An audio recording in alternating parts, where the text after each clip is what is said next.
What is up, Rivals? Welcome back to yet another episode of Rival Kingdoms. My name is Sawcasm, and today we're going to be doing a troop spotlight of the Raider unit. And with that said, don't forget to leave a like rating if you do enjoy it and you want to see more Rival Kingdoms. Subscribe if you're new for some more Rival Kingdoms. Let's get right into the troop spotlight. So, these Raiders are a unit that are very interesting. I rarely ever see them not only used against me, just in general. I never see them pretty much ever, you know, in replays, anything. I never see anybody use these, except I've experimented with them a couple times and that's it. But okay, so first of all, the very important thing to note about Raiders, which really separates them from the pack of the rest of the units, is their true specialty. They will prioritize gold production buildings such as gold smelters and gold storage. If a Raider destroys a building, it will damage nearby structures, and if the building was a gold production building, it will summon an additional Raider. So, you see that it really focuses down the gold buildings. Now, how useful is this?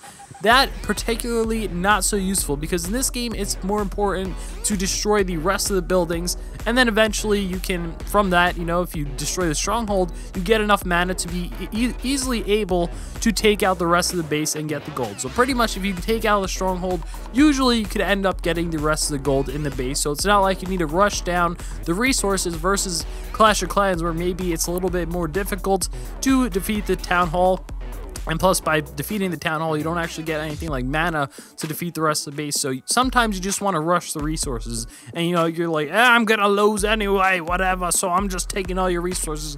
But in this game, it's much more important to actually go for the win. And then after that, go for the gold. Or go for the gold while going for the win, if that makes sense. So these troops are kind of weird in the sense that they serve a role that's not super necessary. Now, does that mean that they're useless? No, they definitely do have their uses.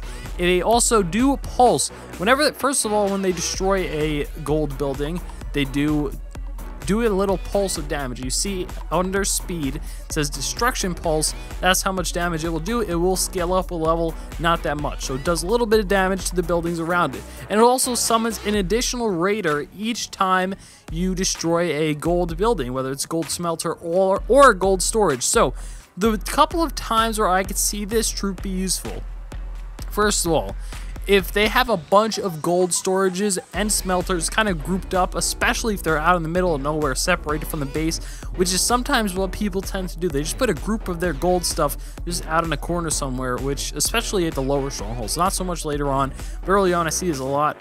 And it's a very weird strategy. I don't think it's a good strategy, but people often do it.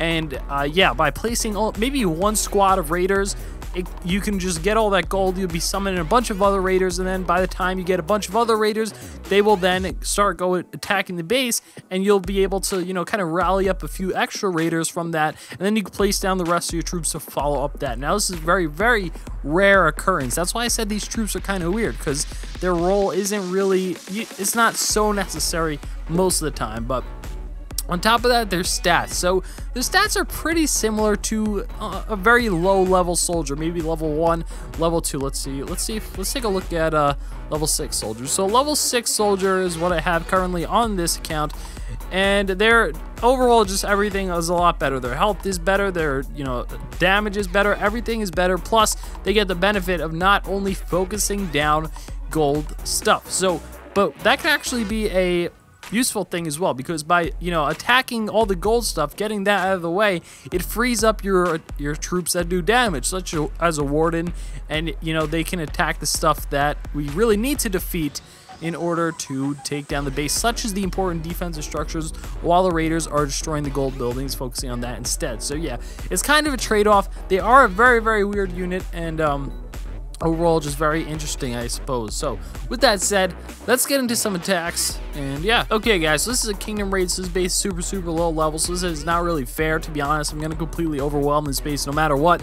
But just for example, we're gonna be using a squad of Raiders to show you guys a little bit of strategy and what they do. So we're going to place down our maulers near this defense structure. Then we're going to follow it up with this Raider, because keep in mind, they could still get damage just because they're focusing down gold buildings.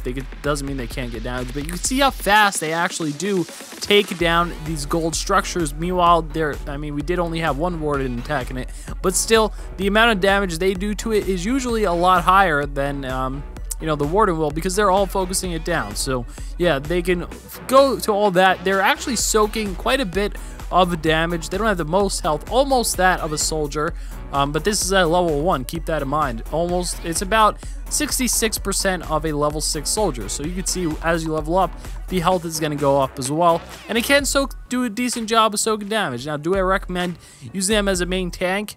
Not necessarily. Maybe if they don't have or if they do have a bunch of gold stuff, you know, spread out in the base, then they could potentially be an option. If there's a chance for you to get like 12 raiders from one squad, then maybe. But other than that, most likely no. Okay, another example. So what happens when there is stuff, gold stuff, that we can attack without actually getting hit? Let's see how that ends up. So we're going to start by focusing down this gold smelter. We are getting hit once, but we did summon another raider in the process. Let's see, we're going to heal them up. Place some of these down, place some of that down, place some bada bing, bada boom.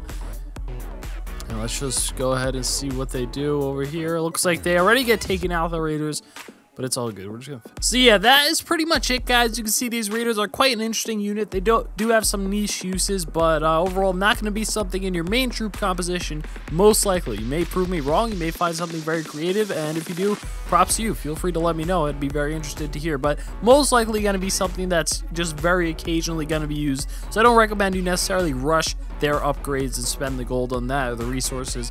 And instead, well, he does look pretty cute. Look at him, oh, he's so cute. But anyway, guys, I hope you guys did enjoy. If you did, please leave a like rating in this video. I truly appreciate it. Subscribe if you're new for some more Rival Kingdoms. With that said, thanks for watching. Peace.